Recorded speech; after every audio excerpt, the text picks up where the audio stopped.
जब मैं गहरी नींद में सो रहा था हाँ, तो एक अद्भुत स्वप्न देखा।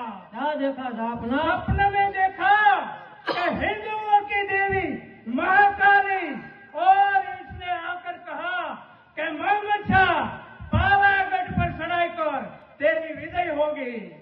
तो आज एक और हिंदू राज्य इस मुसलमान बादशाह के कब्जे में आने वाला है। तो इसमें देर किस बात की?